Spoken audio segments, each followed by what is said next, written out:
Good morning po sa inyong lahat mga kabayan. Johnny the Bagger uling, inyong abang lingkod. Pag-usapan natin ngayon itong proposal ni Leviste. At ito, to be honest with you naasar ako dito sa kay Adjong. Kahit ito ho ay kaalyado ng administrasyon. Kasi merong proposal sa party list. Kasi tinatalakay nila dyan sa Kamara, sa plenaryo, tungkol doon sa sa ban ng political dynasty. Kaya ang pinapalusot na nga lang nila yung up to second degree of consanguinity. So, ibig sabihin, hanggang doon sa mga uncle, mga pinsan, po pwedeng tumakbo. Ganon. Pero hindi na ron sa mga asawa, sa kapatid, sa lolo, mga ganon hindi na. Now, ito yung sa eksena nila. Objection to the amendment proposed. I move that we divide the Mr. House. Speaker, so that we know what we're voting on, can we just reiterate what is the proposed amendment? It is to add at section 5B or as party list representative, so that the anti-political dynasty bill will prohibit relatives within the second degree of consanguinity for both running for a seat in a district of the House of Representatives and as a party list representative. Okay. So meron kasing mga meron kasing mga kandidato na nalala ko nung nakaraang halalan, kung di nagkakamali, merong isa diyan kandidato for president noong 2022. Tapos natuklasan nakabilang din siya doon sa sa bukod yung mga Manny Pacquiao, pati yung mga kapatid niya doon sa kanilang party list. Nandoon. Ang problema, wala namang pagbabawal na tumakbo ka sa national o local election by district, mga ganyan. At the same time, nominee ka ng party list. Sa kanya, sinasabi ni Leviste, dapat yung mga kamag-anak, kapatid, basta mga kadugo ng kandidato na sa isang posisyon, hanggang sa second degree of consanguinity, dapat hindi sila magiging nominee ng party list. Kasi nagagamit ng political dynasty yung mga party list. Tingnan niyo na lang yung yung tawag dito sa mga Tulfo, 'di ba? Yung party list nila. Yung dating may-ari niyan. Akalain niyo sila mga magkakapatid. Yung dito sa Tingog, yung kila Speaker Martin, si Yeda, tapos yung anak. 'Di ba? Naging family business. Papaano naman yung sinasabi ng saligang batas na equal opportunity? Paano mabibigay yung equal opportunity? Kung merong isang pamilya sa isang lalawigan o distrito na sila na lamang yung naghahari sa politika. Ang pangit ho kasi sa ganyang dynasty, kapag magkakapamilya ang nagsama-sama na nagsisilbi sa isang lugar, ang laki ho ng tendency na yung corruption umiral o umiiral. Sila yung payaman ng payaman, sabi ko nga sa inyo kung saan yung may political dynasty, tignan ninyo yung kanilang bahay, yung kanilang lugar. Di ba paganda ng paganda? Samantalang habang mabilis ang pag-unlad ng estado ng pamumuhay nila, kayo naman, hirap na hirap ang paglago ng pamumuhay. Di ba? Pag merong usapin ng korupsyon, walang check and balance. Walang kumu-question. Bakit? Yung tatay ang mayor, yung nanay ang congresswoman, yung kabit yung vice mayor, yung mga konsehales, mga anak, pinsan, mga kadugo. O sino pa papalag dun?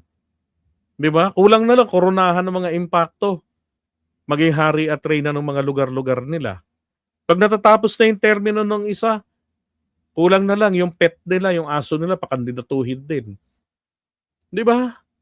Ang pangit ng ganun. Kaya dyan nangyayari, kung saan, katulad ng Bicol, take look at the Bicol, the Camarines Sur. Yung Camarines Sur. Di ba? Diyos ko, yung highway, lubak-lubak, barag-barag. Ang dami nilang politiko ron, hindi nila magawang mapaayos ang matino. O baka naman napupondohan, nadidisgrasya yung pondo. Bakit walang umiingay? Bakit magkakaingay? Sila magkakasama dun, Kamag-anak Incorporated. Kaya nga ho dapat ang ginagawa taong bayan, one at a time. Isang probinsya, isang pamilya lang ang boto natin. Kahit na pinapayagan yung second degree of consanguinity.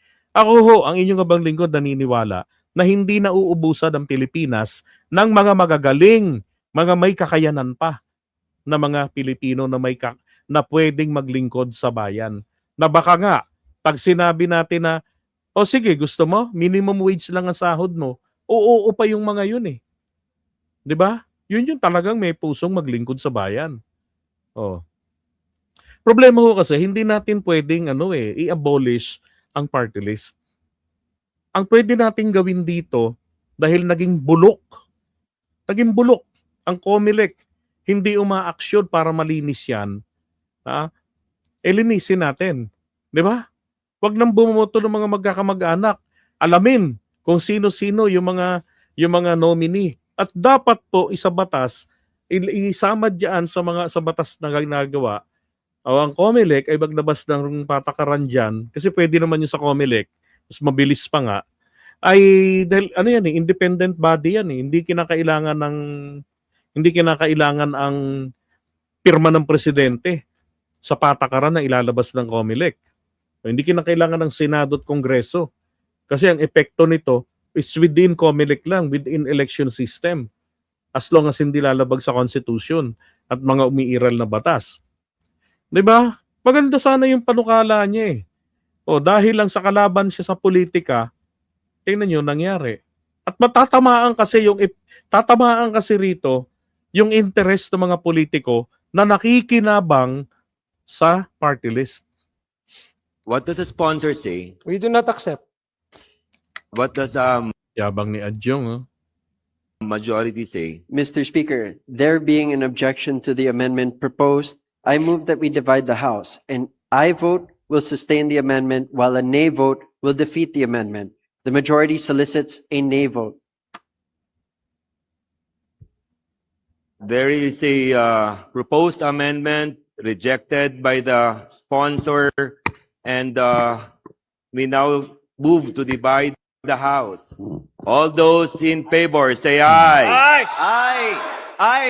So yun yung I, yun yung mga in favor dun sa panukala na yung mga kamag-anak up to second degree of consanguinity ng isang kandidato hindi na dapat maging nominee. Pati yung kandidato hindi dapat maging nominee ng party list o anumang party list. 'Di ba? Ang gandang panukala. So yan yung mga sumigaw na in favor. Tingnan niyo yung kontra. Those who are against, say aye. Yan. Nay. Nays have it. Mr. The Speaker, can we proposed ask for a amendment roll is call hereby vote? rejected. Natin. Rejected by the sponsor, and we now move to divide the House. All those in favor, say aye. Aye! Those who are against, say aye. Grabe, no? Ganyan ang simple ng botohan sa sa plenary. Si Viva Voce ang tawag diyan. Yan, Viva Voce. Merong botohan na raising your hands, hirap magbilang. So palakasan ng boses. Diyan. Ay nako po. Sabi ni Faye, dapat may ceiling ang yung limit paggasto sa eleksyon para may chance yung walang masyadong budget na kandidato. Diba? Dapat ka meron naman merong limit. Merong limit. Kaya nga merong nakakasuhan sa overspending. Diba? Parang for example, kada isang let's say 30,000 yung kandidato sa isang lugar, no, sa isang distrito. So kada botante pwede ka lang gumastos sa kanya ng 5 piso. So 5 pesos times 30,000 voters. So kung magkano yung total noon, hanggang doon lang ang dapat gastusin. Yun ang maximum limit ng expenses ng isang kandidato. However, may palusot doon. Yung makikita ninyo, paid for by friends of candidate. Yun ang mapalusot doon. Pero siya rin naman ang nagbayad noon. Diba? So ang dapat po dito, para equal opportunity talaga, dapat po ang gobyerno na ang bahala sa kanilang kampanya. Diba? Walang gagastos ng mga politiko na mayayaman, mahirap. Walang gagastusin. Dapat gobyerno. O ito yung platform para mangampanya. O mag-iikot, sabay-sabay kayo, sama-sama kayo. O, walang kanya-kanyahan para walang mga ambush. Sabay-sabay kayo. Para alangan namang ambusin niya, damay yung sarili niya. 'Di ba? Dapat ganun eh. Hmm. The nays have it. Mr. The Speaker, can we proposed ask for a amendment roll is call hereby vote? rejected. Mr. Majority Leader. Mr. Speaker, I move to suspend session. Mr. Speaker, can we have a Session brief- suspended. Hindi ako sa totoo lang, hindi talaga ako natuwa rito sa ginawa nila. Napakaganda. Diyan mo makikita yung interest ng mga politiko, ng mga politiko. Diyan, ganyan nila pairalin. Ang pinag-uusapan natin dito is equal opportunity. Pero tignan nyo naman. 'Di ba? Yung party list talaga nagiging pugad Dapat nga hindi rin dapat part ng amendments din magkaroon talaga ng sariling amendments sa party list na bawal yung mga yung mga ang ideology katulad ng sa mga komunista like Bayan Muna, Kabataan Party List, Gabriela na ang layunin ay pabagsakin ang pamahalaan. 'Di ba? Okay lang yung aktivistang grupo like Akbayan, yung mga grupo na na mga sosyalista ang ideology or Filipinista, kaya lang wala naman kaming kandidato diyan. Wala kaming party list. Dapat yung mga pumapayag o naniniwala sa maayos na proseso, pumapaloob sa mga proseso. Pero yung hindi yung magpabagsak ng gobyerno, hindi dapat po sila tinatanggap. Kung paanong nananatiling ban ang Communist Party of the Philippines mag-participate sa national election or local, dapat ganun din po sa party list. Na yung mga party list organization nila na under ng umbrella ng NDF, dapat hindi ina-accredit katulad ng Kabataan Party List na nagre-recruit. Oh. 'Di ba? Nakakalungkot dahil sa politics. Kalaban nila si Lepiste, napiste si Adyong, nag-no, at yung mga piste naman ng mga kongresista, tinanggihan nila. Anong balak nilang gawin? Pag natalo sila, 'di ba? Yung lineup na 10 tawag dito, nominees, kasi 10 na ngayon pwede, na kapag bago magkampanyahan, magsasubmit sila ng ng listahan ng nominees. No. So lahat po 'yun pagre-resignin para yung bagong list at ilalagay doon si talunan. Kaya magugulat ka, talo to bakit naging congressman? Ganun 'yun. 'Di ba? Kagaya nung nakaraan, just a few days ago, merong isang party list diyan, o dalawang party list na yung mga representatives nila, yung mga nominees nila nagsipag-resign. 'Di ba? Tapos may ipinalit lang. Parang mga kapatid yata nung tag dito ng mga nagsipag-resign. Bakit? 'Di ba? Pinagkakakitaan ang party list. Ay nako. Talamak sa bansa kasi natin yung mga trapolitiko Mga traditional politicians or trapo. Alright. Sawa kayo mag-comment, ano? Okay, so buyers muna tayo. Oh my God! Mag-4 na oras tayo naghuntahan. Diyos ko po. And again, thank you so much po, Sir Ruel Costello. Yan, sa inyong pamasko. Yan, God bless po sa inyo. Kita-kits ulit tayo kung loobin ng Panginoong Diyos. May topic uli mamaya. Siguro mga 10 or 11, baka 1 uli. Oh my God. Pero masarap rin mag-live stream ng alas 4. Isang beses ginawa ko yun. Basta, maraming salamat sa inyo at pagpalain po kayo ng poong may kapal. At yan, magandang kanta.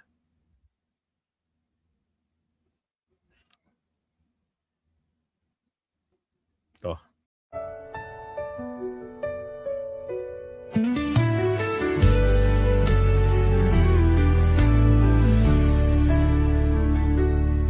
Sa paglilingkod sa bayan, sama-sama tayong tumindig. Sa hirap at ginhawa, ating itaguyod. Pangulo'y ating suporta.